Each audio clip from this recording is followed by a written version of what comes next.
നമുക്ക് പ്രാർത്ഥിച്ച് നമ്മുടെ ആരാധന തുടങ്ങാം.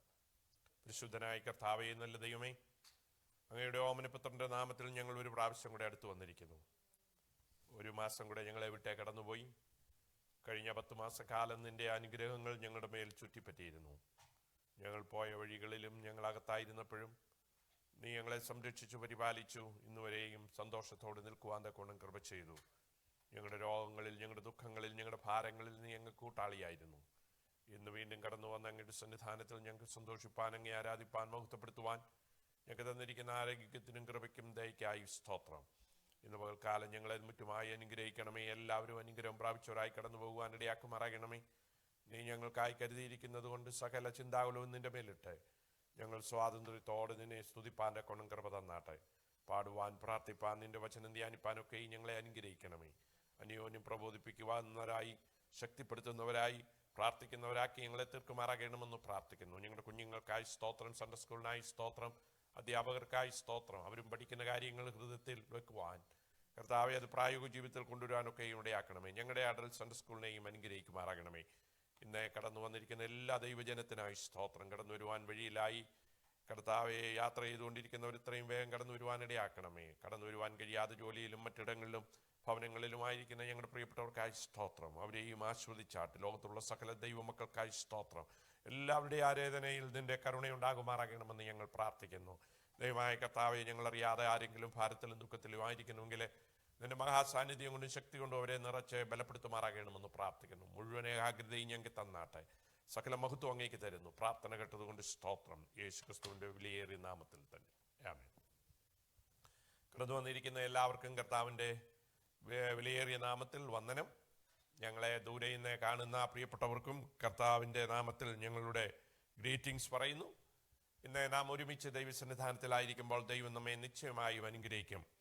ഇന്നത്തെ സൺഡേ സ്കൂളിന് വേണ്ടി ഞാൻ വായിക്കുവാൻ ആഗ്രഹിക്കുന്നത് നമുക്ക് പരിചയമുള്ളൊരു വേദഭാഗമാണ്. മർക്കോസിൻ്റെ സുവിശേഷം 2-ാം അധ്യായത്തിൻ്റെ 27-ാം വാക്യം. മർക്കോസിൻ്റെ സുവിശേഷം 2-ാം അധ്യായത്തിൻ്റെ 27-ാം വാക്യം. പിന്നെ അവൻ അവരോട്, മനുഷ്യൻ ശാബത്ത് നിമിത്തമല്ല, ശാബത്ത് മനുഷ്യൻ നിമിത്തമത്രേ ഉണ്ടായത്.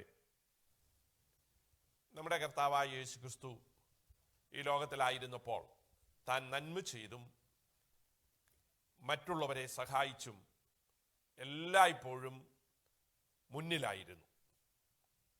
ഏത് മനുഷ്യരെക്കാൾ അധികമായി ഏത് സാഹചര്യത്തിലും മനുഷ്യർക്ക് ഉപകാരവും അവർക്ക് അനുഗ്രഹവുമായ കാര്യങ്ങൾ ചെയ്യുമായിരുന്നു. എന്നാൽ ആ സാഹചര്യത്തിൽ ശാബത്തിൽ അത് ചെയ്യാൻ പാടില്ല എന്ന് അവിടുത്തെ ആൾക്കാർ തീരുമാനിച്ചിരുന്നു.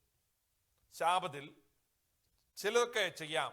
ദൈവം ആ കൽപ്പന കൊടുത്ത കാലഘട്ടത്തിൽ ചിലതൊക്കെ ചെയ്യാനായിട്ട് അനുവാദം കൊടുത്തിരുന്നു. പക്ഷേ കാലം കഴിഞ്ഞപ്പോൾ അവരെ ദൈവത്തിനു വേണ്ടി ദൈവം ചിന്തിക്കാത്ത പല കാര്യങ്ങളും ആ നിയമങ്ങളോട് കൂട്ടിക്കലർത്തി. അങ്ങനെയുള്ള ഒരു നിയമമാണ് യേശുക്രിസ്തു വന്നപ്പോൾ ശാബത്തിനെ സംബന്ധിച്ച് അവർ പഠിപ്പിച്ചുകൊണ്ടിരുന്നത്. ഒരു മനുഷ്യൻ കൈ നീട്ടിയാൽ അത് അവന് സൗഖ്യത്തിനു വേണ്ടിയാണെങ്കിൽ അവനൊരു പ്രവൃത്തി ചെയ്തു എന്നുപോലും അവരെ അതിനെ വ്യാഖ്യാനിക്കത്തക്ക രീതിയിൽ അവർ നിയമത്തെ എന്തോ ചെയ്തു, വളച്ച് മുട്ടിച്ചു. അപ്പോൾ യേശു പറയുകയാണ് ഈ വാക്യം, മനുഷ്യൻ ശാബത്ത് നിമിത്തമല്ല, ശാബത്ത് മനുഷ്യൻ നിമിത്തമത്രേ. അപ്പോൾ കർത്താവ് അവരാരും പ്രതീക്ഷിക്കാത്ത ഒരു കാര്യം പറയാണ്, മനുഷ്യനാണ് വിലയേറിയവൻ. മനുഷ്യനു വേണ്ടിയാണ് ദൈവം ശാബത്ത് വെച്ചിരിക്കുന്നത്. അപ്പോൾ മനുഷ്യൻ കഴിഞ്ഞിട്ടാണ് ആ ശാബത്തിന്റെ നിങ്ങളുടെ നിയമങ്ങൾ എന്നാണ് കർത്താവ് ഇവിടെ പഠിപ്പിച്ചത്. അതവർക്ക് ഒരിക്കലും ദഹിക്കാൻ കഴിയുന്നതായിരുന്നില്ല. ഉൾക്കൊള്ളുവാൻ കഴിയാതെ യേശുവിനെ അവർ ഉപദ്രവിക്കുകയും അവസാനം കൊല്ലുക തന്നെ ചെയ്യണമെന്ന് തീരുമാനിച്ചു. എപ്പോഴും അവരുടെ ഏറ്റവും വലിയ പ്രശ്നം യേശു ആ ദിനത്തിൽ വേറെ എന്തെങ്കിലും ചെയ്യുകയായിരുന്നില്ല, ഗുണം ചെയ്യുന്ന കാര്യം മാത്രം അവരെ ഓർപ്പിക്കുകയും സൗഖ്യം വരുത്തുകയും മാത്രമാണ് യേശു ചെയ്തത്. അതിനെ യേശു വലിയ കാര്യങ്ങളൊന്നും ചെയ്തില്ല, കഠിനാധ്വാനം ചെയ്തില്ല. ഒന്നുകിൽ ഒരു വാക്ക് കൽപ്പിച്ചു, അല്ലെങ്കിൽ അല്പം ചേറ് ഉണ്ടാക്കി കണ്ണിൽ പരട്ടി, കണ്ണിൽ പറ്റാൻ എത്ര ചേറ് വേണം. അപ്പോൾ ഇങ്ങനെ അവരുടെ ലിമിറ്റിൽ പെട്ട കാര്യമാണെങ്കിൽ പോലും അതിനെ ആവശ്യമില്ലാതെ വ്യാഖ്യാനിച്ചു. എന്നിട്ട് യേശുവിനെ കുറ്റക്കാരനാക്കി. അപ്പോൾ കർത്താവ് ധൈര്യമായി പറയുകയാണ്, മനുഷ്യനാണ് വാല്യൂ, ദൈവം അങ്ങനെയാണ് മനുഷ്യരെ കാണുന്നത് എന്ന് കർത്താവ് വെളിപ്പെടുത്തിയായിരുന്നു. തൻ്റെ സാദൃശ്യത്തിലും സ്വരൂപത്തിലും സൃഷ്ടിച്ച മനുഷ്യനെ വിലമതിക്കാൻ കഴിയാത്ത വിലയാണ് കർത്താവ് കൊടുക്കുന്നത്. കർത്താവ് പ്രമാണികൾക്ക് മാത്രമല്ല, വിദ്യാഭ്യാസമുള്ളവർക്ക് മാത്രമല്ല, ആരോഗ്യമുള്ളവർക്ക് മാത്രമല്ല, പേരും പെരുമയുള്ളവർക്കല്ല, എല്ലാ മനുഷ്യർക്കും വളരെ വില കൊടുത്തു. അതാണ് കർത്താവിൻ്റെ ജീവിതത്തിൽ നാം കാണുന്നത്. ഈ ശാപത്തിനോടുള്ള ബന്ധത്തിൽ മിക്ക സ്ഥലങ്ങളിലും പ്രശ്നമുണ്ടാക്കിയത് അവൻ്റെ സൗഖ്യമായിരുന്നു, അവൻ കൊടുത്ത ആ വലിയ അനുഗ്രഹങ്ങളായിരുന്നു. അപ്പോൾ നമുക്ക് നോക്കിക്കേ, മർക്കോസിന്റെ സുവിശേഷം 2-ാം അധ്യായത്തിൽ എന്താണ് ഇതിന് കാരണം? അതിന്റെ 1-ാം വാക്യം മുതൽ താഴോട്ട് പറയുന്നത്, അവിടെ താൻ ഒരു വീട്ടിലായിരുന്നു, ആ വീട്ടിൽ ആൾക്കാരെല്ലാം തടിച്ചുകൂടി, യേശു അവിടെ ഉണ്ടെന്ന് അറിഞ്ഞു. ആ സമയത്ത് ഒരു പക്ഷവാതക്കാരനെയും കൊണ്ട് 4 പേര് കടന്നു വന്നു. യേശു അവനെ സൗഖ്യമാക്കുന്നതിന് മുൻപേ അവനോട് പറഞ്ഞു, നിന്റെ പാപങ്ങൾ മോചിച്ചു തന്നിരിക്കുന്നു. അപ്പോൾ യേശു അവനെ കണ്ടപ്പോൾ അവൻ്റെ പ്രശ്നത്തിൻ്റെ കാരണം എന്താണ് എന്നുള്ളതിനേക്കാൾ ഉപരിയായി യേശു ആരാണെന്ന് തെളിയിക്കുവാൻ ഈ വാക്ക് അവൻ പറയുകയാണ്. അവൻ പറഞ്ഞു, നിന്റെ പാപങ്ങൾ മോചിച്ചു തന്നിരിക്കുന്നു. അപ്പോൾ അവർക്ക് ഒരു ചോദ്യം, പാപങ്ങൾ മോചിക്കുവാൻ ദൈവത്തിന് മാത്രമല്ലേ കഴിയുള്ളൂ? എന്നിട്ട് കർത്താവ് പറയുകയാണ്, ആ അധ്യായം അവസാനിക്കുമ്പോൾ ശാപതുമായിട്ടുള്ള ബന്ധത്തിൽ, അങ്ങനെ മനുഷ്യപുത്രൻ ശാപത്തിന് കർത്താവാകുന്നു. അപ്പോൾ അവർ ഈ മനുഷ്യനെ ഡീൽ ചെയ്യുമ്പോൾ ദൈവത്തിന് മാത്രം കഴിയാവുന്ന പാപമോചനം കൊടുത്തു. അതുകൂടാതെ ഇവിടെ വെച്ച് താൻ പറയുന്നു, താനാണ് ശാപത്തിന്റെ കർത്താവ്. അപ്പോൾ അവര് സംശയിച്ച ദൈവത്തിന് മാത്രം കൊടുക്കുവാൻ കഴിയുന്ന ആ പാപമോചനം കൊടുത്തു എന്നുള്ളത് എങ്ങനെ അവർക്കറിയാം? അതറിയത്തില്ല. നമ്മൾക്കിപ്പോൾ ഒരാൾ പാപമോചനം തന്നു എന്ന് പറഞ്ഞാൽ അത് ഗ്രഹിക്കാൻ ബുദ്ധിമുട്ടാണ്. അപ്പോൾ യേശു പറയുന്നത് യാഥാർത്ഥ്യമാണെന്നറിയുവാൻ അവനോട് പറഞ്ഞു, നിന്റെ കിടക്ക എടുത്തുകൊണ്ട് നടക്കുക എന്ന്. അപ്പോൾ അത് കാണാം മനുഷ്യർക്ക്. ഉടനെ അവൻ പക്ഷപാതക്കാരനായ ഈ മനുഷ്യൻ ആ കിടക്ക എടുത്തുകൊണ്ട് നടന്നപ്പോൾ അവൻ ആദ്യം പറഞ്ഞതും യാഥാർത്ഥ്യമായി എന്ന് അവർക്ക് ഗ്രഹിക്കാൻ കഴിയും. കാരണം രണ്ടാമത്തേതും മനുഷ്യർക്കാർക്കും ചെയ്യുവാൻ കഴിയില്ല. പക്ഷപാതക്കാരൻ 4 പേരെടുത്തുകൊണ്ട് വരുന്ന ഒരു മനുഷ്യനെ, അനങ്ങാൻ കഴിയാത്തൊരു വ്യക്തി തന്നെത്താൻ നടന്നു പോകുവാൻ ഒന്നും ചെയ്യാതെ ഒരു വാക്ക്, നിന്റെ കിടക്ക എടുത്തുകൊണ്ട് നടക്കാൻ പറഞ്ഞപ്പോൾ, അത് സംഭവിച്ചപ്പോൾ ഇതും സംഭവിക്കും എന്നവർക്ക് മനസ്സിലാക്കുവാൻ ഇടയാക്കുന്ന ഒരു പ്രവൃത്തി താൻ ചെയ്തു. എന്നിട്ടാണ് താൻ കൺക്ലൂഷൻ പറയുന്നത്, മനുഷ്യപുത്രൻ ശാപത്തിന്റെ കർത്താവാകുന്നു. അപ്പോൾ താൻ പറഞ്ഞ എല്ലാം യാഥാർത്ഥ്യമാണെന്ന് അവർക്ക് മനസ്സിലായപ്പോൾ അവർക്ക് ഉത്തരമില്ല. അതുകൊണ്ടാണ് തന്നെ ഉപദ്രവിക്കുവാൻ അവർ ശ്രമിച്ചത്. അപ്പോൾ ഇവിടെ എൻ്റെ പോയിന്റ് അതൊന്നുമല്ല. എൻ്റെ പോയിന്റ്, ഏത് മനുഷ്യനെയും കർത്താവ് വളരെ വിലയേറിയവനായി കണ്ടു. ഈ പക്ഷപാതക്കാരനെ കൊണ്ട് എന്തോ ഗുണമാണ്? അവനു വേണ്ടി ഇത്രമാത്രം തൻ്റെ ജീവിതത്തിൽ ഭാരവും പ്രയാസവും ബുദ്ധിമുട്ടും കഷ്ടതയും ഉണ്ടാക്കേണ്ട ആവശ്യമുണ്ടോ? നമ്മൾ ഒരു കാര്യം ചെയ്യുന്ന ഉടനെ അതിനൊരു വിലയുണ്ടെങ്കിൽ മാത്രമാണ് നാം ചെയ്യുന്നത്. നമുക്കറിയാം, കോവിഡിൻ്റെ ആരംഭകാലത്ത് ഈ വെന്റിലേറ്റർ ഇല്ലാതിരുന്നപ്പോൾ പ്രായമുള്ള മനുഷ്യർ, രോഗികളായിട്ടുള്ള മനുഷ്യർ, അവർ തന്നെ പറഞ്ഞു, യൗവനക്കാർ കഷ്ടപ്പെടുന്നു, അതുകൊണ്ട് അവർക്ക് കൊടുക്കേ, ഞങ്ങളെയൊക്കെ മരിക്കാറായി എന്ന്. അങ്ങനെ പ്രായമായ മനുഷ്യരെ അവഗണിച്ച് യൗവനക്കാർക്ക് വെന്റിലേറ്റർ കൊടുത്ത പല കഥകളും ഞാൻ വായിക്കുകയുണ്ടായി. അതിൻ്റെ കാരണം പ്രായമുള്ളവർ ജീവിച്ചു കഴിഞ്ഞു എന്നുള്ളതാണ്. വലിയ പ്രയോജനമൊന്നും അവരെ കൊണ്ട് ഉണ്ടാകയില്ല എന്ന് കണ്ടിട്ടാണ്. നോക്കൂ, അപ്പോൾ വിലയേറിയ കാര്യങ്ങൾ കൊടുക്കുന്നത് വിലയേറിയ വ്യക്തികളെന്ന് കണ്ടിട്ടാണ്. അപ്പോൾ യൗവനക്കാർക്ക് അത് കൊടുത്തതിൻ്റെ കാരണം അവരുടെ മുൻപിൽ ഒരു നീണ്ട കാലയളവുണ്ടെന്ന് മനസ്സിലാക്കിയിട്ടാണ്. പക്ഷെ ഈ മനുഷ്യനോ, ഈ മനുഷ്യനു വേണ്ടി ഇത്രമാത്രം ത്യാഗം, കഷ്ടത സഹിക്കുവാൻ ലോകത്തിൽ ആരെങ്കിലും മുന്നോട്ട് വരുമോ? 4 പേര് കൂടി എടുത്തുകൊണ്ട് വന്ന് ഒന്നിനും കഴിവില്ലാത്ത ഈ മനുഷ്യനെ പരിഗണിച്ചതിൻ്റെ അടിസ്ഥാനത്തിൽ കഷ്ടതയും ബുദ്ധിമുട്ടും പ്രതികൂലവും വരുന്നുവെങ്കിൽ നാമൊക്കെ എന്തോ ചെയ്യും? അത് മാന്യമായ നിലയിൽ അവോയ്ഡ് ചെയ്യും. എന്നാൽ നമ്മുടെ കർത്താവ് അങ്ങനെയായിരുന്നില്ല. അവനിൽ ഉണ്ടായിരുന്ന ആത്മാവിനെ, താൻ സൃഷ്ടിച്ച ആ സോളിനെ കർത്താവ് സാധാരണ ഉള്ള ഈ നിയമം പറഞ്ഞുകൊണ്ടിരിക്കുന്ന വ്യക്തികളുടെ ആത്മാവ് പോലെ തന്നെ സ്നേഹിച്ചു. അതുകൊണ്ടാണ് യേശു പറയുന്നത്, നിന്റെ പാപവും മോചിച്ചു തന്നിരിക്കുന്നു, നിന്റെ രോഗവും ക്ഷമിച്ചു തന്നിരിക്കുന്നു. ശാബത്ത് എന്തിനു വേണ്ടി ഉപയോഗിക്കാം? മനുഷ്യന്റെ ഗുണത്തിന് വേണ്ടി ഉപയോഗിക്കാം. അപ്പോൾ കർത്താവ് ഒരു വലിയ എന്തോ ഉണ്ടാക്കുകയായിരുന്നു, ഒരു വലിയ പ്രശ്നം അവിടെ ഉണ്ടാക്കുകയായിരുന്നു, ഒരു കോൺട്രവേഴ്സി തന്നെ ഉണ്ടാക്കുകയായിരുന്നു. കാരണം ശാബത്തിനെ അങ്ങനെയല്ല അവർ കണ്ടുകൊണ്ടിരുന്നത്.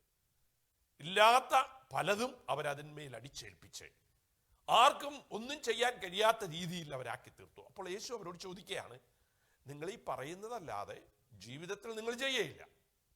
ഒരു കുഞ്ഞിന് ജനിച്ചത് ശനിയാഴ്ചയാണെങ്കിൽ 8-ാം ദിവസം വരുന്ന ശനിയാഴ്ച. അപ്പോൾ എന്തോ ചെയ്യും?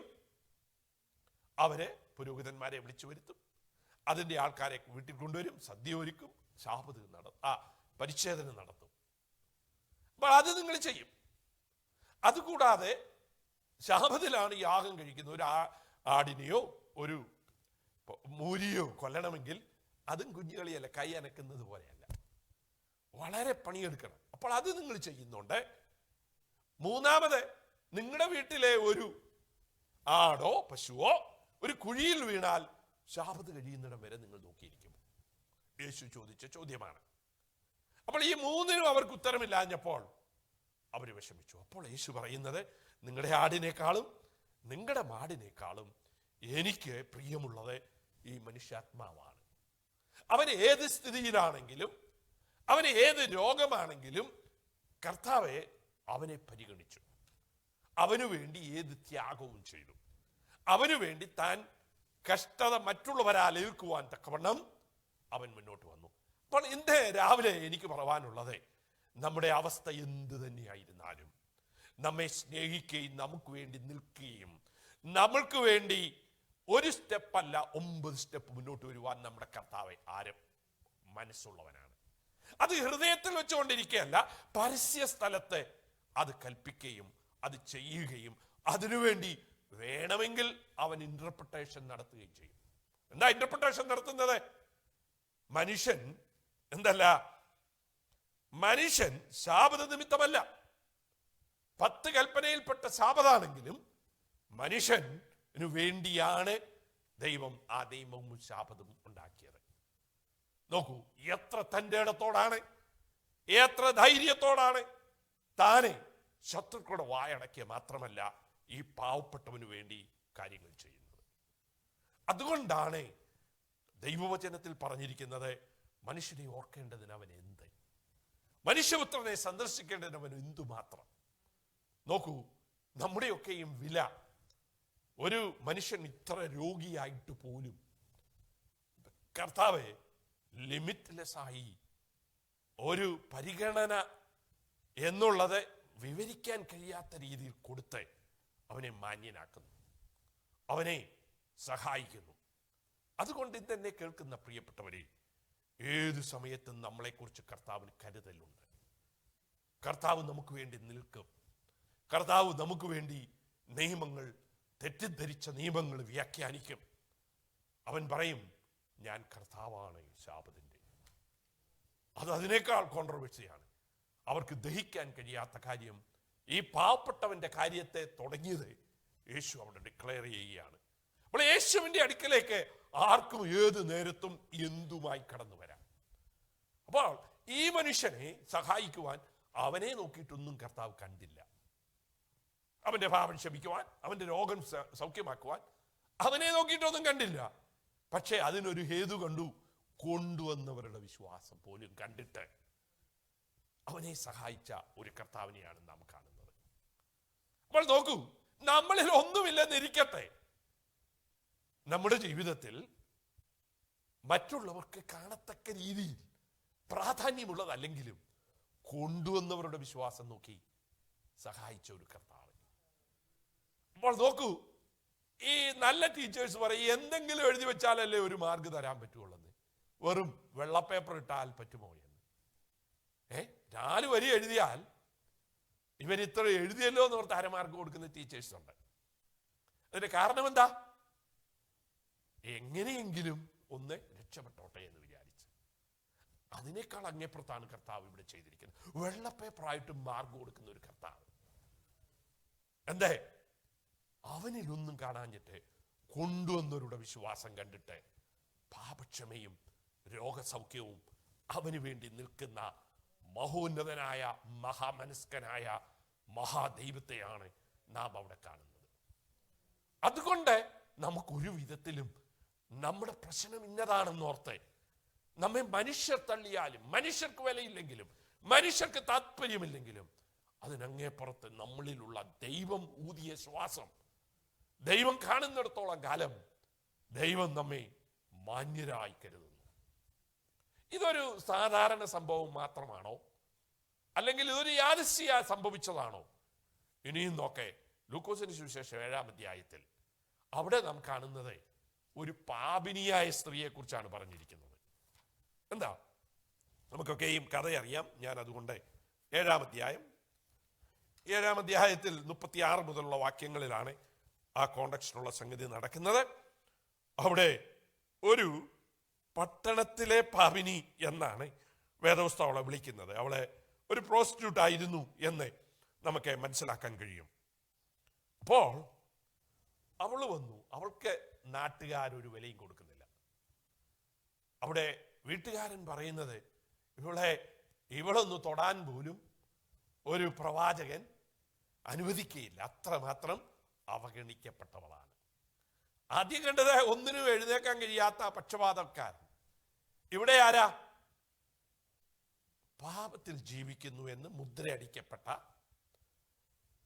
ആരും ഇവനൊന്ന് തൊടാൻ പോലും സമ്മതിക്കാൻ മാന്യരെന്ന് വിചാരിക്കുന്നവർ സമ്മതിക്കാത്ത അവസ്ഥയിലായിരിക്കുന്ന ഒരു സ്ത്രീ. അവരുടെ ജീവിത ശൈലി എന്താണെന്നൊന്നും നമുക്കറിയത്തില്ല. ആകെപ്പാടെ ഇത്രയും മാത്രമേ അവളെ കുറിച്ച് പറഞ്ഞിട്ടുള്ളൂ. പക്ഷേ കർത്താവ് അവൾക്ക് വേണ്ടി നിൽക്കുകയാണ്. എന്തേ? അവിടെയും എന്താ നടക്കുന്നത്? അവളോട് കർത്താവ് പറയാ, നിന്റെ പാപങ്ങൾ മോചിച്ചു തന്നിരിക്കുന്നു. 48-ാം വാക്യം. അപ്പോൾ അവളുടെ ജീവിതത്തിൽ പ്രശ്നം കർത്താവ് എന്താ ചെയ്യുന്നത്? കർത്താവ് അവളുടെ ജീവിതത്തിന്റെ പ്രശ്നം അത് മോചിക്കുവാൻ കർത്താവ് അവിടെ കണ്ടത് എന്താ? അവളുടെ ഒരു സ്നേഹത്തിന്റെ പ്രകടനം. മറ്റവരുടെ വിശ്വാസമായിരുന്നെങ്കിൽ ഇവിടെ എന്താ? അവളുടെ സ്നേഹത്തിന്റെ പ്രകടനം. അവൾ വിലയേറിയ ഒരു തൈലം കൊണ്ടുവന്ന് യേശുവിന്റെ കാൽക്കൽ പൂശുന്നു, മുടി കൊണ്ട് തുടയ്ക്കുന്നു, കരയുന്നു. ഇത്രയൊക്കെ ചെയ്യുന്നു. അത് തെളിയിക്കുന്നത് സ്നേഹമുള്ളൊരു വ്യക്തിക്ക് വേണ്ടി ചെയ്യുന്നതായിട്ടാണ്. അത്രയും വിലയേറിയത് കൊണ്ട് വെറുതെ ഒഴിച്ചു. രണ്ടാമത് തൻ്റെ തലമുടി കൊണ്ട് തുടയ്ക്കുന്നു. മൂന്നാമത് കരയുന്നു. അപ്പോൾ ഒരു വാക്കും അവിടെ കേൾക്കുന്നില്ല. പക്ഷെ കർത്താവ് പറയുന്നത്, ഇവൾ എന്നെ അധികം സ്നേഹിച്ചു. നമ്മളിൽ എത്ര പേര്, എന്നെ കേൾക്കുന്ന ആരെങ്കിലും ഒരു വലിയ സമൂഹത്തിൽ സ്ഥാനവും മാനവും മഹത്വവും ഉള്ള ഒരു വ്യക്തി തന്നെ ഒരു ഊണിന് വിളിച്ചിരിക്കുകയാണ്, പ്രധാനപ്പെട്ട ഒരു മനുഷ്യൻ.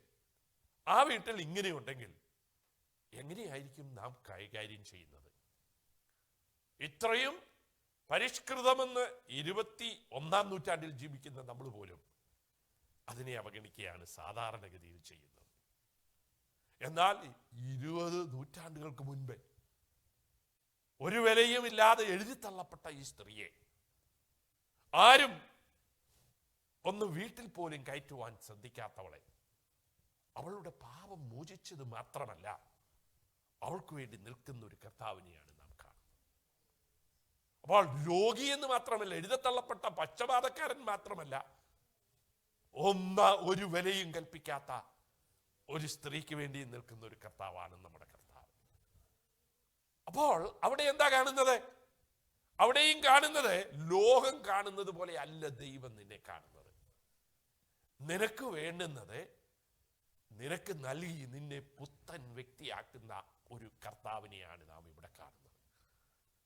അപ്പോൾ മറ്റുള്ള മനുഷ്യരുടെ ദൃഷ്ടിയിൽ എങ്ങനെയാണ് എന്നുള്ളത് ഓർത്തു ഭാരപ്പെടാതെ നമ്മുടെ ജീവിതം കർത്താവിനെ സ്നേഹിക്കുകയോ കർത്താവിൻ്റെ കാൽക്കലോ ആണെങ്കിൽ ആരും പ്രതീക്ഷിക്കാത്ത വലിയ ഉത്തരം നമുക്ക് ദൈവത്തിൽ നിന്ന് കേൾക്കുവാൻ കഴിയും. ആരും ഏറ്റെടുക്കാൻ കഴിയാത്ത ചലഞ്ച് അവൻ നമുക്ക് വേണ്ടി ഏറ്റെടുക്കും. ഈ വലിയ മനുഷ്യനോട് പറയാണ്, നീ സ്നേഹിച്ചതിനേക്കാൾ അധികം ഇവളെ എന്നെ സ്നേഹിച്ചു, നീ ബഹുമാനിച്ചതിനേക്കാൾ അധികം എന്നെ ഇവളെ ബഹുമാനിച്ചു. ഞാനിവിടെ കയറി വന്നു, നീ വെള്ളം തന്നില്ല കാല് കഴുകാൻ, നീ എനിക്ക് എണ്ണ തന്നില്ല, ചുമ്മനം തന്നെന്ന് പറഞ്ഞാൽ ആലിംഗനം ചെയ്ത് എന്നെ സ്വീകരിച്ചില്ല, ആരോ വേലക്കാർ വന്ന് കയറി ഇരുത്തി, എത്രമാത്രം. അപ്പോൾ യേശു കാര്യങ്ങളെ അവലോകനം ചെയ്യുന്നത് നാം ചെയ്യുന്നത് പോലെയല്ല. ഈ സംഗതി ഉണ്ടായിട്ടില്ലെങ്കിൽ ഒരിക്കലെങ്കിലും യേശു പറയുമോ, ഇവൻ എന്നെ ഊണിന് വിളിച്ചെങ്കിലും എങ്ങനെയൊക്കെയാ കാണിക്കുന്നതെന്ന് പറയില്ല. ഒരു സന്ദർഭം ഉള്ളതിന്റെ കെറഫിലാണ് പറയുന്നത് ഇവർ തമ്മിലുള്ള വ്യത്യാസം. അപ്പോൾ നാം കാണുന്ന മുഖവും കർത്താവ് കാണുന്ന മുഖവും വ്യത്യസ്തമാണെന്നാണ് ഇവിടുത്തെ അർത്ഥം. ശിമയോന് 100% മാർഗം നമ്മൾ കൊടുത്ത് സീല് കൊടുത്ത് തന്നെ നമ്മൾ അംഗീകരിക്കുമ്പോൾ കർത്താവ് പറയുന്നത് നിനക്ക് വലിയ വിലയൊന്നും തരുവാൻ കഴിയില്ല. അപ്പോൾ കർത്താവിൻ്റെ മാർഗടിയിൽ വ്യത്യസ്തമാണ്. നമ്മുടെ ആറ്റിറ്റ്യൂഡും നമ്മുടെ ജീവിതത്തിൻ്റെ ആകത്തുക കണ്ടിട്ടാണ് കർത്താവ് മാർഗിടുന്നത്. അപ്പോൾ ഇവിടെ ഈ സ്ത്രീക്ക് വേണ്ടി ധൈര്യത്തോടെ യേശു പറയാണ്, അവൾ നിന്നേക്കാൾ അധികം എന്നെ സ്നേഹിച്ചു. അവൾ പാപിയായിരിക്കാം, പക്ഷെ അവളുടെ പാപം ഞാൻ ക്ഷമിച്ചു കൊടുക്കുന്നു. അതിനെ കർത്താവ് അവളുടെ സ്നേഹം മാത്രമേ കണ്ടുള്ളൂ. ആദ്യം കൊണ്ടുവന്നവരുടെ ഫെയ്ത്തായിരുന്നുവെങ്കിൽ ഇവിടെ എന്താ കാണുന്നത്? അവളുടെ ത്യാഗ മനസ്ഥിതി പരസ്യമായി അവൾ വന്ന് കരയുവാനും യേശുവിൻ്റെ പാദപീഠത്തിൽ വരുവാനും യേശുവിൽ ആശ്രയിക്കാനും അവൾ സ്റ്റെപ്പെടുത്തു വന്നപ്പോൾ കർത്താവ് പറയാണ്, ഇവൾ എന്നെ അധികം സ്നേഹിച്ചു. വലിയ ഒരു ചലഞ്ചാണ് കർത്താവ് അവിടെ ചെയ്യുന്നത്. അപ്പോൾ നമ്മുടെ ജീവിതത്തിൽ ഇതൊരു വെറും സംഭവമാണോ, യാദൃശ്യ സംഭവിച്ചാണോ? അല്ല. ഇനി കാൽവരി ക്രൂശിലേക്ക് നോക്കേ. അവിടെ എല്ലാ കാലത്തും കുറ്റക്കാരനെന്ന് തനിക്ക് തന്നെ തോന്നുന്ന, താൻ പറയുന്നത് ഈ മനുഷ്യൻ അരുതാത്തതൊന്നും ചെയ്തിട്ടില്ല, നമ്മളോ ഇത് അർഹിക്കുന്ന. ഇപ്പൊ ക്രൂശ് മരണം അർഹിക്കുന്ന ഒരു മനുഷ്യൻ, അതും തന്നെത്താൻ അംഗീകരിക്കുന്ന. നമ്മുടെ ജീവിതത്തിലെ ഏറ്റവും വലിയ ഭാരം എന്താ, പ്രശ്നം എന്താ? ബാക്കിയുള്ളവരെല്ലാം കുറ്റക്കാരും നമ്മളെല്ലാവരും മിടുക്കന്മാരും. അതാണ്. എന്നാൽ ഈ മനുഷ്യനിൽ കണ്ടത് എന്താ? അവൻ പറയുകയാണ്, അയ്യോ ഞാനിതിനെ അർഹിക്കുന്നതാണ്. എത്ര പേര് പറയും? അതും ക്രൂശിൽ കിടന്ന് മരിക്കാൻ നേരത്തെ പറയുകയാണ്, ഞാനിത് അർഹിക്കുന്നു. അവന്റെ മനസ്ഥിതി അത് മാത്രം കർത്താവ് കണ്ടുള്ളൂ. അവന്റെ പാപത്തെക്കുറിച്ചുള്ള പശ്ചാത്തലം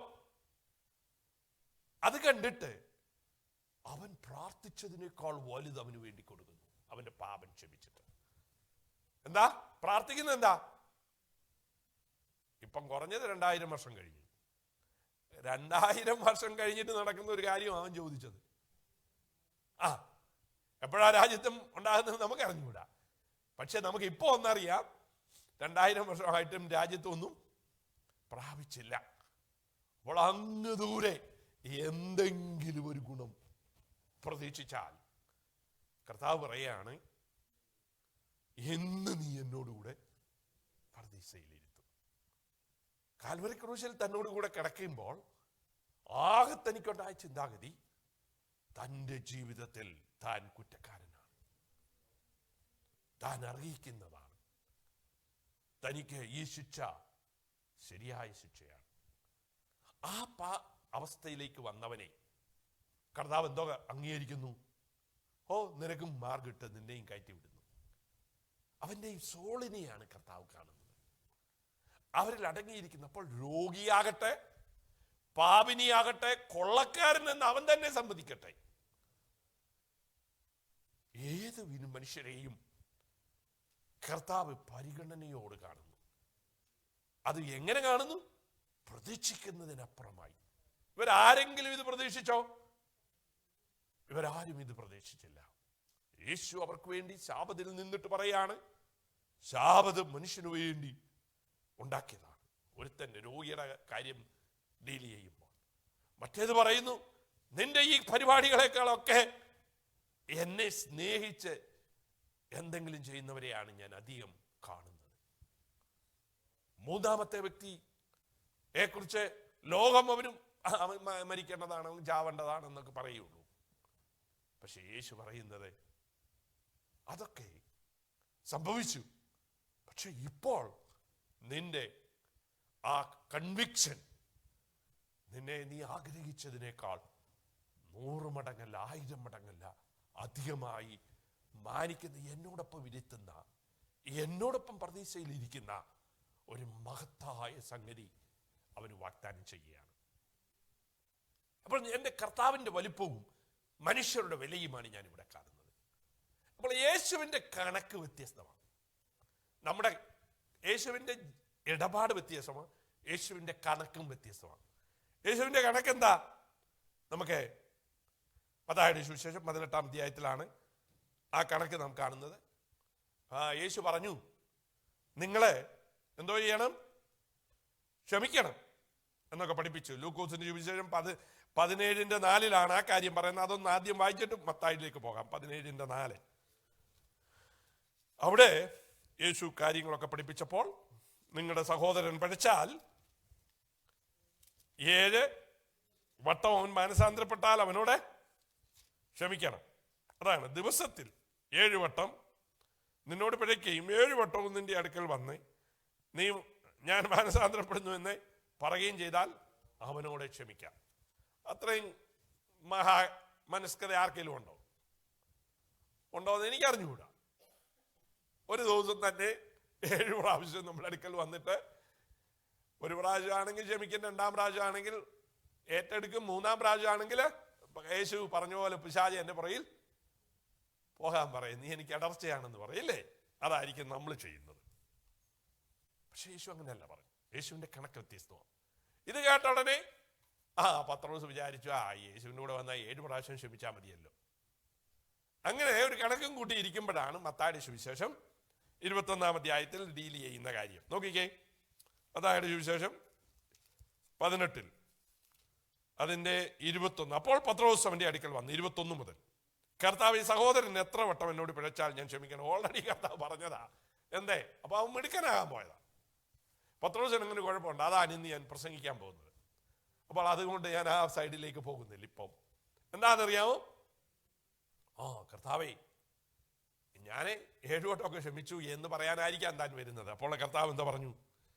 യേശു അവനോട് 7 വട്ടമല്ല 70 വട്ടം. അപ്പൊ കണക്കെ ആകെപ്പാടെ മാറി. അപ്പോൾ ദൈവം ഡീൽ ചെയ്യുന്ന അവസ്ഥ കണ്ടോ നമ്മളോട് ഓരോരുത്തരോടും? നമുക്ക് ഓർക്കും, അയ്യോ എന്തിനാടാ ദൈവം എന്നെ ഇത്രയൊക്കെ ക്ഷമിച്ച് സഹിച്ചേ? നമ്മളിൽ ഏതാണ്ട് നന്മ വസിക്കുന്നുണ്ടോ? ഒരു നന്മയും വസിക്കുന്നില്ല. എന്നിട്ട് നാം ഇങ്ങനെ ആയിരിക്കുന്നതിന്റെ കാരണം എന്താ?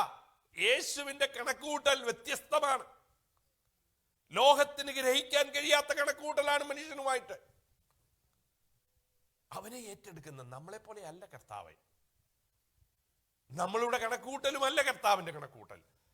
കർത്താവിന്റെ സമയം അതുപോലാണെന്നാ പറഞ്ഞിരിക്കുന്നത്. ഒരു ദിവസം 1000 ദിവസം, 1000 ദിവസം ഒരു ദിവസം. അത് അവിടെയും കണക്കുകൂട്ടൽ പോയി. അപ്പൊ നാം കാണുന്ന പോലെ അല്ല ദൈവം നമ്മെ കാണുന്നതെന്നാണ് ഇതിന്റെ അർത്ഥം. പലപ്പോഴും നമ്മളുടെ ഈ കൊച്ചു മനസ്സിന്റെ അടിസ്ഥാനത്തിൽ നാം കാര്യങ്ങളെ വീക്ഷിക്കുമ്പോൾ മഹാദൈവം തൻ്റെ മഹാമനസ്സിന്റെ അടിസ്ഥാനത്തിലാണ് കാര്യങ്ങളെ കാണുന്നത്. അത് ഗ്രഹിക്കാതെ നാം പലപ്പോഴും ഇടപെടുന്നവരായിട്ട് മാറും. അപ്പോൾ യേശു എന്താ പറയുന്നത്? യേശു പറയുന്നത്, നിന്റെ ജീവിതത്തിൽ നീ എന്തോ ചെയ്യണം? നീയെ മറ്റുള്ളവരൊന്നും ചെയ്യാത്തത് നീ ചെയ്യണം. ദൈവമക്കൾ എന്ന് പറയുന്നവർ അവരെന്ത് ചെയ്യാൻ പാടില്ല? മനുഷ്യന്റെ കണക്കൂട്ടലും മനുഷ്യന്റെ ചിന്താഗതിയും അനുസരിച്ചല്ല പരിധി വിട്ടു പോകണം. അത് യേശു ആദ്യമേ പഠിപ്പിച്ചു. 1 നാഴിക വിളിച്ചാൽ 2 നാഴിക അങ്ങോട്ട് പോകണമെന്ന്. ഈ 1 നാഴിക വിളിക്കുന്നതന്നെ ഏറ്റെടുക്കാൻ ബുദ്ധിമുട്ടാണ് മനുഷ്യർക്ക്. കാരണം ഒരു മനുഷ്യൻ ഇപ്പൊ ഇവിടെ ഇരിക്കുക, അവരും റോമ പട്ടാളക്കാരൻ ഇങ്ങോട്ട് കയറി വന്ന് നമ്മളിൽ ആരെയും പിക്ക് ചെയ്തുകൊണ്ട് പോകാം. എൻ്റെ ഈ ചുമട് എടുത്തുകൊണ്ട് 1 മൈൽ വരാൻ പറയാം. കാരണം അവനാണ് ഗവൺമെന്റ് കൊടുത്തിരിക്കുന്ന ഒരു പരിഗണനയാണ്. അപ്പൊ ഇവിടെ ഇരിക്കുക നമ്മളെല്ലാവരും. അപ്പൊ ഒരുത്തൻ വന്നിട്ട് എൻ്റെ പെട്ടിയും കൊണ്ട് പോകാൻ പറഞ്ഞാൽ നമ്മൾ ആരെയും എങ്ങനെ ആയിരിക്കും പോകുന്നത്? വലിയ സന്തോഷത്തോടാണ് പോകുന്നില്ലേ? അപ്പോൾ കർത്താവ് പറയുന്നത്, നീയെ അങ്ങനെയുള്ള ആറ്റിറ്റ്യൂഡെ കാണിക്കാതെ 1 മൈലൂടെ അവൻ്റെ കൂടെ പോകാം, സന്തോഷത്തോടെ പോകാം. പിന്നെ അവൻ ഒരിക്കലും നിന്നെ വിളിക്കാൻ വരത്തില്ല, വരുമോ? അതാണ് കർത്താവ് പറയുന്നത്. നിന്റെ ജീവിതത്തിൽ നീ ആരാണെന്നുള്ളതാണ് വ്യത്യാസം. അപ്പൊ നമ്മുടെ കണക്കൂട്ടലും കർത്താവിന്റെ കണക്കൂട്ടലും എല്ലാം വ്യത്യാസമാണെന്ന് ഞാൻ പറഞ്ഞത്. കർത്താവ് അങ്ങനെ അങ്ങേപ്പുറത്തൊരു പടി പോയി. എവിടെയെങ്കിലും കർത്താവിന്റെ അടുക്കൽ വന്ന് എന്നെ ഒന്ന് സഹായിക്കണമെന്ന് പറഞ്ഞിട്ട് ഇപ്പൊ എനിക്ക് സമയമില്ലെന്ന് പറഞ്ഞിട്ടുള്ള ഒരൊറ്റ ഭാഗമെങ്കിലും ഉണ്ടോ?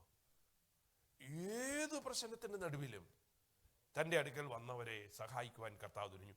ഒരിക്കൽ ആ പട്ടണത്തിലെ ഏറ്റവും വലിയ പ്രമാണിയ യായിറോസ്, കാരണം സിനഗോഗിന്റെ അധിപതിയാ. ആകെ ഉള്ളത് പഠനസ്ഥലം, ആരാധനാ സ്ഥലം, ഭൗതികമായ കാര്യങ്ങളെല്ലാം കൈകാര്യം ചെയ്യുവാനായിട്ട് ആരെങ്കിലും മധ്യസ്ഥന് വരുന്നെങ്കിൽ സിനഗോഗിലാണ് വരുന്നത്, മധ്യസ്ഥനായി കാര്യങ്ങളെല്ലാം ചെയ്യുന്നത്. അപ്പോൾ അങ്ങനെയുള്ളൊരു മനുഷ്യൻ, വളരെ പ്രാധാന്യമുള്ളവൻ എന്ന് പറയാം. എനിക്ക് ഏക മകളേ ഉള്ളൂ, അവൾ രോഗിയാണ്, അവൾ മരിക്കുന്നതിന് മുമ്പേ നീ വന്നെ എന്നെ ഒന്ന് തൊടണം, അവളെ ഒന്ന് തൊടണം, സൗഖ്യം കൊടുക്കണം. യേശു പറഞ്ഞു ഓക്കെ വാ പോകാം. പോകുന്ന വഴിക്ക് ഒരു സ്ത്രീ വന്ന് തുണിയേലൊന്ന് തൊട്ടു. ആർക്കൊണ്ട് ഛേദം? സൗഖ്യവും കിട്ടി. പിന്നെന്താ വിഷമിക്കുന്നത്? സൗഖ്യം കിട്ടിയില്ലെന്ന് നമുക്ക് പറയാം, അയ്യോ വന്നിട്ട് കിട്ടിയില്ലല്ലോ എന്ന്. ഇത് കഷ്ടപ്പെട്ട് വന്നതിനെ പ്രയോജനം കിട്ടി, പിന്നെ അവിടെ നിൽക്കേണ്ട ആവശ്യം വല്ലതും ഉണ്ടോ? യേശു അങ്ങനെയല്ല. യേശു അവിടെ നിന്നു. യേശു അവിടെ നിന്നിട്ട് ചോദിച്ചു, ആരാണ് എന്നെ തൊട്ടത്? അതറിഞ്ഞിട്ട് എന്താ കിട്ടാന്? യേശുവിനൊന്നും കിട്ടാനല്ല. ഇവളെ നാട്ടുകാരെല്ലാം വിചാരിച്ചിരിക്കുന്ന അശുദ്ധി എന്നാണ്. അവളെ എന്ന് പറയാ, ഇന്നലെ ഞാൻ യേശുവിന്റെ വസ്ത്രത്തെ തൊട്ടു, എനിക്ക് കുഴപ്പമില്ലെന്ന് പറഞ്ഞാൽ ആരെങ്കിലും വിശ്വസിക്കൂ? വിശ്വസിക്കത്തില്ല. അവളെ യഥാസ്ഥാനപ്പെടുത്തുകയാ കമ്മ്യൂണിറ്റിയിൽ 5000-10,000 മുൻപിൽ. നോക്കൂ, അല്ലാതെ സൗഖ്യം വന്ന് സൗഖ്യം കിട്ടി അവൾക്ക് വീട്ടിൽ പോകാം. പക്ഷെ യേശു അങ്ങനെയല്ല. യേശുവിന്റെ കണക്കൂട്ടല്ല അങ്ങനല്ല. യേശു വ്യത്യസ്തനാണ്. യേശു ഒരു സ്റ്റെപ്പ് കൂടെ കടന്നുപോയി. നാം ആരും ചെയ്യാത്തത്, പ്രതീക്ഷിക്കാത്തത്, ചിന്തിക്കാത്തത്. എപ്പോഴാ? ഒരു കൊച്ചു സിക്കായി, അവൻ പറഞ്ഞ കള്ളമൊന്നുമല്ല. ഈ യായിറോസ് പറഞ്ഞത് കള്ളമാണോ? ഇച്ചിരി കഴിഞ്ഞ ഉടനെ പറഞ്ഞു അയ്യോ കുഞ്ഞു മരിച്ചു പോയി. കാരണം അത്ര സീരിയസ് ആയിരുന്നു. നോക്കൂ, അപ്പോൾ വേറൊരാളുടെ പ്രശ്നം. നമുക്കൊരു പാട്ടുണ്ട്, മറ്റുള്ളവരെ സ്വീകരിക്കുമ്പോൾ എന്നെ മറന്നു കളയരുതെന്നൊരു പാട്ടൊക്കെ ഉണ്ട് അല്ലേ? ഞാൻ പറയുന്നത് വേദപുസ്തകം അറിയാഞ്ഞിട്ടാ അല്ലേ? അങ്ങനെ ഒരു പാട്ടില്ലേ? ലാൽ ബ്രദർ അറിയത്തില്ലയോ? ഒന്ന് പാടിക്കേ.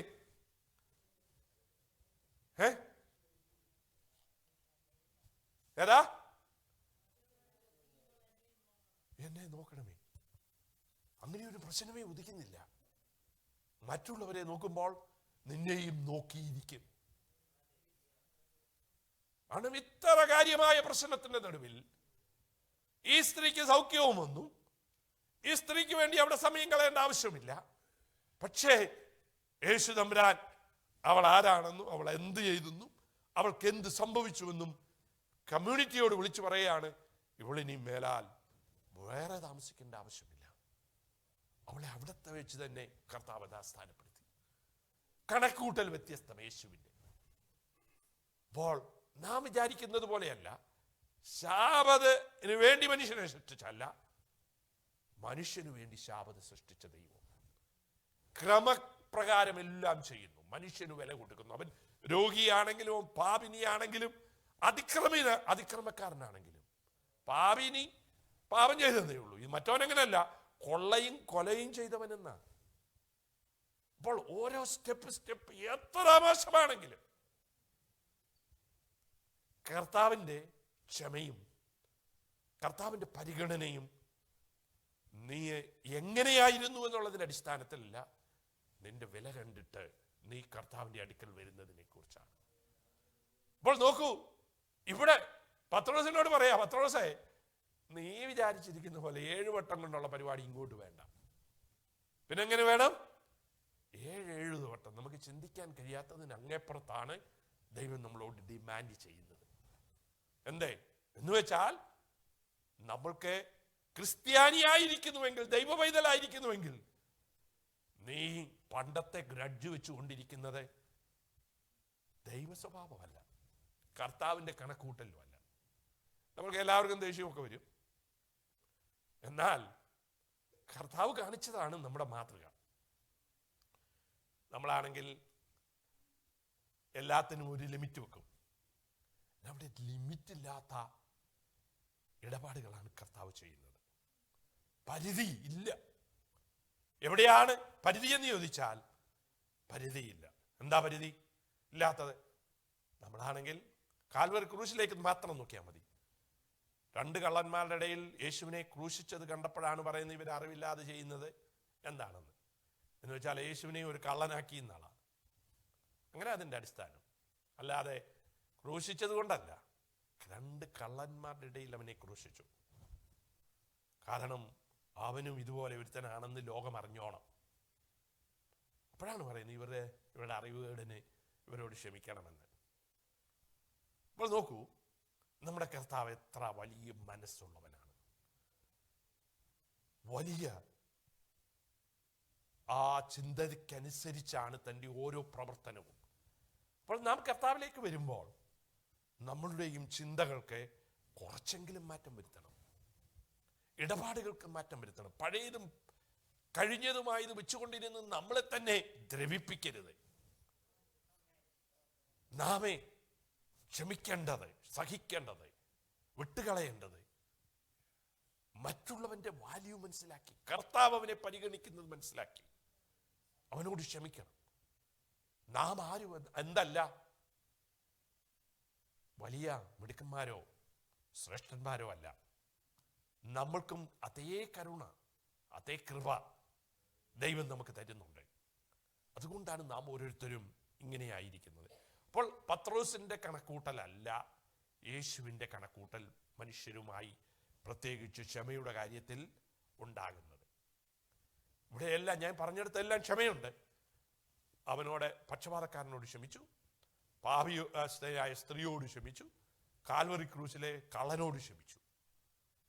അപ്പോൾ കണക്ക് വെച്ചല്ല കർത്താവ് അവരോട് ക്ഷമിച്ചത്. കണക്കിനങ്ങേപ്പുറത്ത്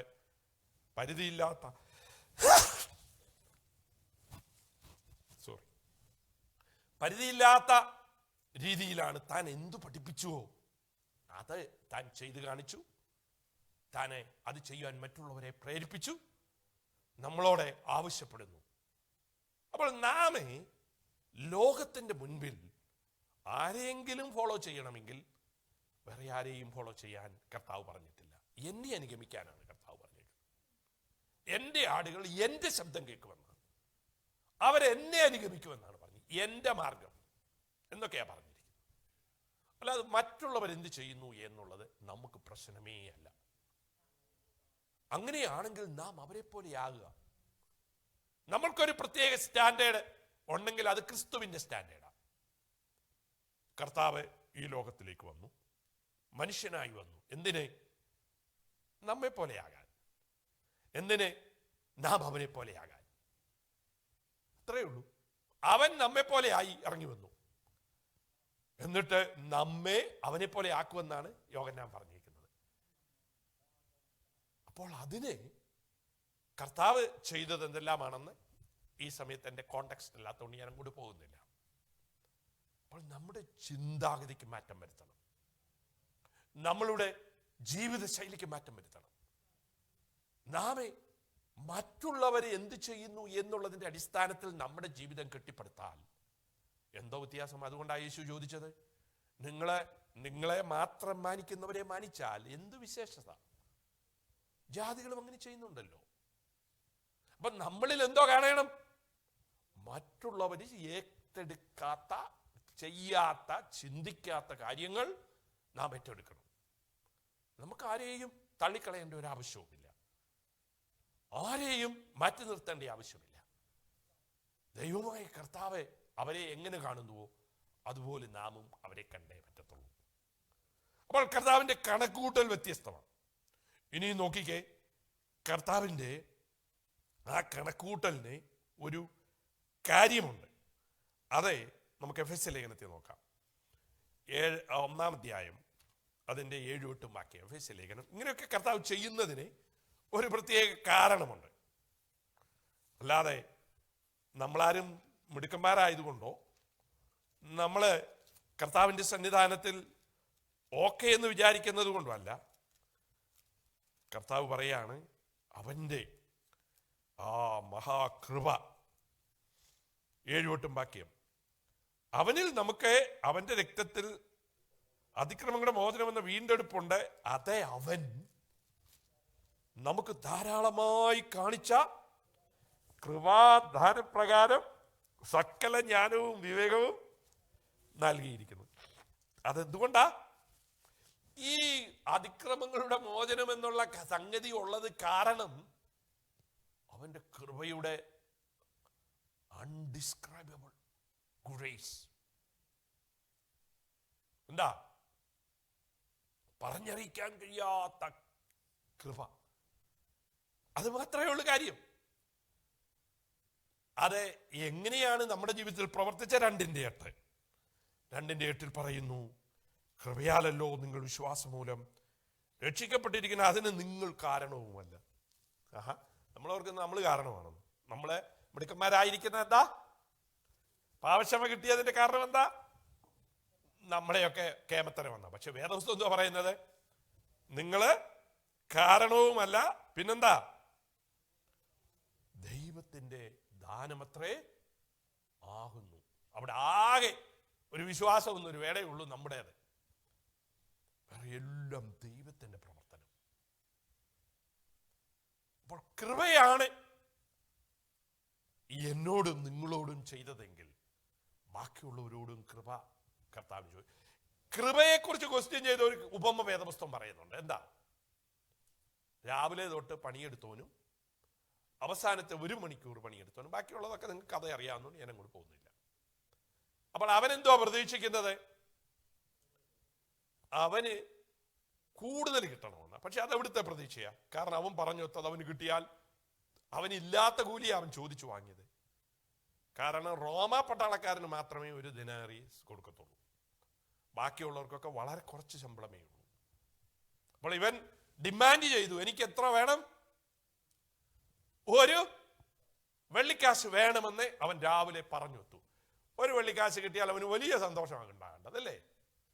അവൻ പോകുമ്പോൾ നമ്മളൊരു സാധനം വാങ്ങിയിട്ട് നല്ല സാധനമാണെങ്കിൽ ആദ്യം ബാർഗെയിൻ ചെയ്യുമ്പോൾ പറയോ ഇത് നല്ലതല്ല, നോക്കിക്കുക, അങ്ങനെയാണ് ഇങ്ങനെയാണെന്നൊക്കെ പറയും. വാങ്ങിക്കഴിയുമ്പോൾ എല്ലാവരോടും വിളിച്ചു പറയും, എനിക്ക് നല്ലൊരു സാധനം വാങ്ങി നല്ല വിലക്ക് കിട്ടി, നിങ്ങൾക്ക് എന്നാലും. അങ്ങനെയല്ലേ പറയുന്നേ?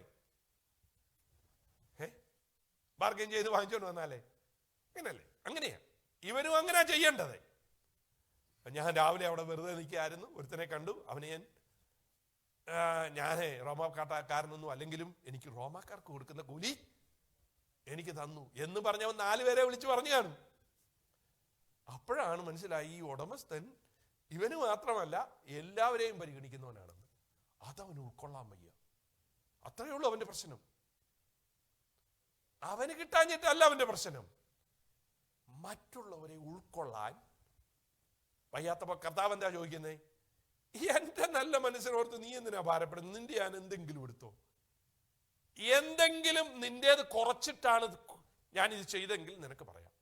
നീ ചോദിച്ചത് നിനക്ക് തന്നിട്ട് എനിക്കുള്ളതിൽ നിന്ന് ഞാൻ എടുത്തു കൊടുത്താൽ നീ എന്തിനാ വിഷമിക്കുന്നത്? ഇതാണ് നമ്മളെ യഥാർത്ഥ സ്വഭാവമാണ് കർത്താവ് കാണിച്ചത്. മറ്റുള്ളവരെ പരിഗണിക്കുന്നതാണ് നമ്മുടെ കുഴപ്പം. നമുക്ക് ഇച്ചിരൂടെ വേണം എന്ന് പറയുന്നതിന് ഒരു അടിസ്ഥാനവും ഇല്ലാതിരിക്കുമ്പോൾ നമ്മുടെ ജീവിതം സന്തോഷം കുറഞ്ഞിരിക്കുന്നത്, അയ്യോ ഞാൻ ഇങ്ങനെയൊക്കെയാണ്, എന്നേക്കാൾ മിടുക്കനായി എന്നെ പോലെ അവനെ ആക്കിയല്ലോ എന്നുള്ള സങ്കടമാണ്. ഇതാണ് വലിയ സങ്കടം, ലോകത്തിന്റെ സങ്കടം. അപ്പൊ കർത്താവ് പറഞ്ഞു, നിന്റെ കണക്കൂട്ടല്ല എന്റെ കണക്കൂട്ട്. അപ്പോൾ ഇതെന്താണ്? മഹാകൃപ, കൃപാദാനം, പറഞ്ഞറിയിക്കാൻ കഴിയാത്ത കൃപാദാനം. അത് ദൈവത്തിന്റെ ദാനവുമാണ്. നമ്മുടെ ഒരു പ്രവൃത്തിയും അല്ല. നമ്മൾ ഇത്രയൊക്കെ പറഞ്ഞു. സമയം തീർന്നതുകൊണ്ട് ഞാൻ നിർത്താൻ പോകുകയാണ്. ഇവിടെ ഒരു പ്രശ്നം ഉദിക്കുന്നു. ഇത് നമുക്ക് ലഭിക്കുവാൻ എന്തോ ചെയ്യണം. അതാണ് യോഹന്നാൻ പറഞ്ഞിരിക്കുന്നത്, കുഞ്ഞുങ്ങളെ നിങ്ങൾ പാപം ചെയ്യരുത്. അതാണ് ദൈവജനത്തെക്കുറിച്ച് ദൈവം പറഞ്ഞിരിക്കുന്നത്. നിങ്ങളെ പാപം ചെയ്യരുത്. ചെയ്താൽ നമുക്കൊരു കാര്യസ്ഥനുണ്ട്. നിങ്ങളെ അങ്ങനെ ചെയ്യുന്നുവെങ്കിൽ, പാപമൊന്നും ഇല്ലെന്നും പറഞ്ഞിരുന്നാൽ നിങ്ങൾ അവനെ കള്ളനാക്കുക. എന്നാൽ നിങ്ങളത് അംഗീകരിക്കുന്നെങ്കിൽ, ഏറ്റുപറയുന്നുവെങ്കിൽ,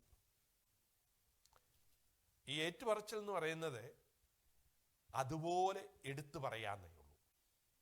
കർത്താവേ, ഞാൻ പാപം ചെയ്തു, അതെടുത്തു പറയാം. ഞാൻ അങ്ങനെ ചിന്തിച്ചു, എടുത്തു പറയാം, ഏറ്റ് പറയാം. പണ്ട് ഉദ്ദേശിമാര് ഏറ്റു പറയുന്നത് കേട്ടിട്ടില്ലേ? പറഞ്ഞത് എന്ന് പറഞ്ഞ് ചെയ്തത്, ഞാൻ ചിന്തിച്ചത്, ഞാൻ ഫീൽ ചെയ്തത്, ഇങ്ങനെ ചെയ്തു എന്ന് അക്സെപ്റ്റ് ചെയ്യുക, അതങ്ങ് എടുത്തു പറയാം. ഇത്രയേ ഉള്ളൂ. ദൈവമേ ഞാൻ. പക്ഷെ നമ്മളാരാ? അയ്യോ അതൊന്നും തൊടത്തില്ല. ഞാൻ എന്തെങ്കിലും ചെയ്തിട്ടുണ്ടെങ്കിൽ 0 മാർക്കേ ഉള്ളൂ, ഒന്നും ക്ഷമിച്ചിട്ടില്ല. ബലഹീനതയൊക്കെ അവിടെ ഇരിക്കുകയുള്ളൂ. ഏറ്റു പറയുന്നെങ്കിൽ അത് അതുപോലെ പറയാം. അത്രയേ ഉള്ളൂ. Very simple. മുമ്പേ കള്ളം പറഞ്ഞത് എന്താ പറഞ്ഞു? ഞാനേ ഇത് അറിയിക്കുന്നവനാണ്. അവൻ അക്സെപ്റ്റ് ചെയ്തു, അത് വിളിച്ചു പറഞ്ഞു. യേശു പറഞ്ഞു, നീ വാ, എൻ്റെ കൂടെ ഇപ്പോഴേ വാ. നമ്മൾ നോക്കിയിരിക്കുന്ന അവൻ ജ്ഞാനപ്പെട്ടില്ലല്ലോ, അത് ചെയ്തില്ലല്ലോ എന്നൊക്കെ പറഞ്ഞ് നമ്മളിരിക്കുക ഈ ശാബത്ത് പോലെ. പക്ഷെ കർത്താവിൻ്റെ നമ്മളെക്കാളൊക്കെ വലിയ ഗുണം അവനിക്കുണ്ട്. ഞാനിത് അറിയിക്കുന്നു. ഞാൻ ക്രൂശിൽ കയറുന്നതെന്ന് പറഞ്ഞാൽ ഏറ്റവും നിന്ദ്യമായതാ. ഇതായിരുന്നു എൻ്റെ പ്രവൃത്തി. അതവൻ അംഗീകരിച്ചു, ഏറ്റു പറഞ്ഞു. ഉടനെ കർത്താവ് പറയും, പോരെ എൻ്റെ കൂടെ ഇരിക്കാൻ. അത് നാളെയല്ല, ഇപ്പോൾ, ഇന്ന്. അപ്പോൾ ഇവിടെ കർത്താവ് പറയാണ്, ദൈവത്തിൻ്റെ ആത്മാവ് പറയാണ്, നമ്മുടെ പാപങ്ങളെ നാം ഏറ്റുപറയുന്നെങ്കിൽ, ഏറ്റുപറച്ചിൽ വേറൊരു ഗുണം കൂടെ ഉണ്ട്, റിനൗൺസ് ഇറ്റ് എന്നാണ്. Say it again and renounce, that is A confession. അല്ലാതെ കീപ്പ് ചെയ്തുകൊണ്ടിരിക്കരുത്. നമ്മളെങ്ങനാ ഒരു കാര്യം ഇന്നലെ പറഞ്ഞു തീർത്തതാ, നാളെ എന്തെങ്കിലും പ്രശ്നം ഉണ്ടായാലും അതായിരിക്കും ആദ്യം വരുന്നത്. ഏറ്റുപറച്ചിലൊന്നും ഒരു ഗുണമില്ല. എന്താ നമ്മുടെ ജീവിതത്തിൽ? പണ്ട് ഞാനൊരു കഥ വായിച്ചു. 2 കൂട്ടുകാരും ഉത്തമ സ്നേഹിതർ നടന്നു പോയപ്പോൾ ബാധിച്ചു വന്നപ്പോൾ അവന് ദേഷ്യം വന്നു. അവനൊരു അടി കൊടുത്തു. അവനെ മണലിൽ എഴുതി വെച്ചു, എൻ്റെ സ്നേഹിതൻ എന്നെ അടിച്ചു. കുറച്ചുകൂടെ അങ്ങോട്ട് പോയപ്പോൾ ഇവർ കുളിക്കാനിറങ്ങി. ഇവൻ താണുപോയി. ഉടനെ മറ്റവൻ വന്ന് ഇവനെ വലിച്ചു കയറ്റി. ഉടനെ അവൻ്റെ ആണി എടുത്ത് കല്ലിന്മേൽ എഴുതി വെച്ചു. അപ്പം ചോദിച്ചു, നീ എന്തിനാ ഇത് കല്ലിന്മേൽ എഴുതി വെക്കുന്ന? മുമ്പേ നിന്നെ ഞാൻ അടിച്ചില്ലേ? അത് അന്നേരം ഒരു കാറ്റ് വരുമ്പോൾ മാഞ്ഞു പോകും. ഇത് ഞാൻ എൻ്റെ ജീവനെ രക്ഷിച്ചു. ഞാനത് ആണിമേൽ ഒരിക്കലും മറക്കാതെ എഴുതി വെച്ചിരിക്കുകയാണ്. അപ്പോൾ ജീവിതത്തിൽ പലപ്പോഴും നാം എഴുതി വെക്കേണ്ടത് ഇങ്ങനെയുള്ളതാണ്. ബാക്കിയുള്ളത് നമ്മുടെ രീതിയെ ഗ്രഹിക്കുന്നതാണ്. ഇവിടെ പറയാണ്, എന്തേ നിങ്ങൾ ഏറ്റുപറയുന്നുവെങ്കിൽ അവൻ നമ്മുടെ പാപങ്ങളെ ക്ഷമിച്ച് സകല അനീതിയും, അൺറൈച്ചസ്നെസ്, നോട്ട് നമ്മുടെ ബലഹീനതയല്ല, വീക്ക്നെസ് അല്ല, പിന്നെ ഭയങ്കര അൺറൈച്ചസ്നെസ് ആണ് കാൽവരി ക്രൂശിൽ ക്ഷമിച്ചത്. അൺറൈച്ചസ്നെസ് ആണ് പാവനിയായ സ്ത്രീയോട് ക്ഷമിച്ചത്. മറ്റേ മനുഷ്യന്റെ കാര്യം നമുക്കറിയത്തില്ല. അപ്പോൾ കർത്താവ് എല്ലാ അൺറൈച്ചസ്നെസ്സും ക്ഷമിക്കുന്നവനാണ്. നമ്മുടെ കണക്കൂട്ടിന് വെളിയിൽ, നമ്മളുടെ രീതികൾക്കൊക്കെ അങ്ങേപ്പുറത്ത് കർത്താവ് എന്തോ ചെയ്യും? നമ്മുടെ കൺവെർഷന്റെ അടിസ്ഥാനത്തിൽ. അത് മാത്രമാണ് ആത്മാർത്ഥമായ ക്ഷമയോദിക്കൽ. നാം മറ്റുള്ളവരെ ഉപദ്രവിച്ചുവെങ്കിൽ, അവരെ പകച്ചുവെങ്കിൽ, അവർക്കെതിരെ നുണ പറഞ്ഞുവെങ്കിൽ, അവർക്ക് ദോഷം ചെയ്തുവെങ്കിൽ അത് നാം അംഗീകരിക്കണം. അല്ലാതെ കർത്താവിൻ്റെ സന്നിധാനത്തിൽ അത് മാത്രമേ ഉള്ളൂ. അതിനാണ് താഴ്മയെന്ന് പറയുന്നത്. അതാണ് ഹ്യൂമിലിറ്റി. ഞാൻ മിടുക്കനാണെന്ന് കണ്ടാൽ അതൊരിക്കലും സംഭവിക്കത്തില്ല.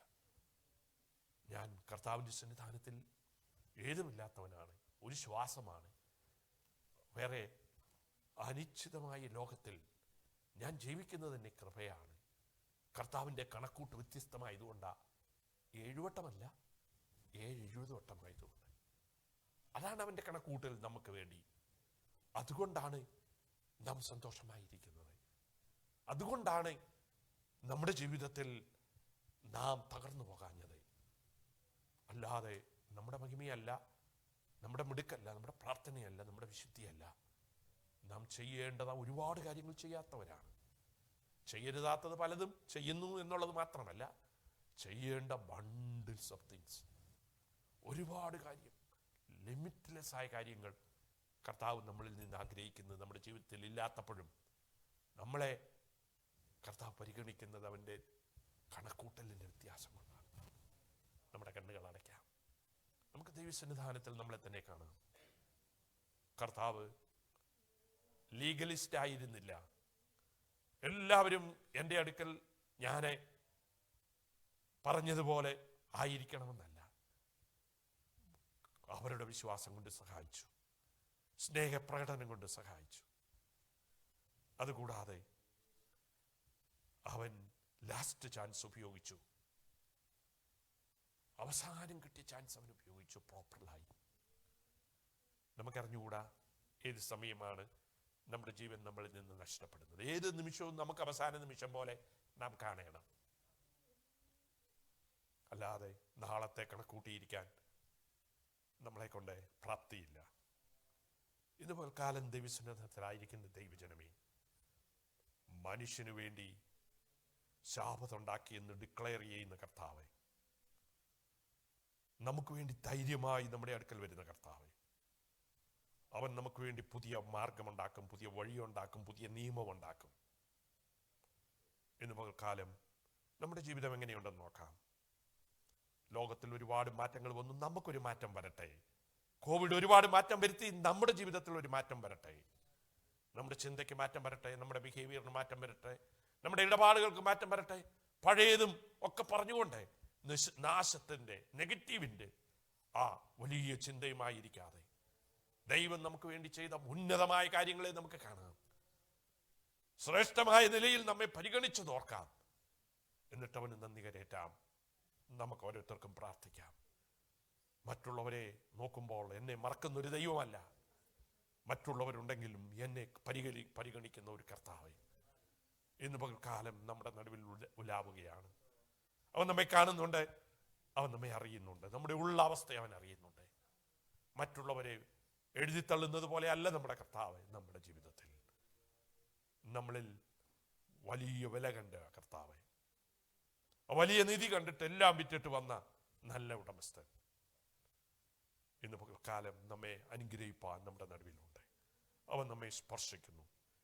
നമുക്ക് കർത്താവിനോട് ആദ്യം പറയാം, കർത്താവേ, ഞാൻ നിന്റെ നിലവാരത്തിൽ എങ്ങും എത്തിയിട്ടില്ല, അതെന്നോട് ക്ഷമിക്കണമേ. എന്നിട്ടും എന്നെ നടത്തി അനുഗ്രഹിച്ച കർത്താവേ, ഞാൻ നിന്നെ സ്തുതിക്കുന്നു എന്ന് നമുക്ക് പറയാം. ആ ദൈവത്തിൻ്റെ മഹനീയമായ പ്രവർത്തനത്തെ കണ്ടുകൊണ്ട്, അവൻ നമ്മളെ സ്നേഹിച്ചതോർത്ത്, പരിപാലിച്ചതോർത്ത്, അനുഗ്രഹിച്ചതോർത്ത് സ്തുതിയും സ്തോത്രവും കരയറ്റുന്ന പ്രാർത്ഥനകൾ ചുരുങ്ങിയ വാചകങ്ങളിൽ നന്ദി കരയറ്റിയാണ്. വേറെ ഒന്നുമല്ല ഇവിടുത്തെ പ്രാർത്ഥന. അത് ചുരുക്കവാചകത്തിൽ പലർക്ക് പ്രാർത്ഥിക്കാം.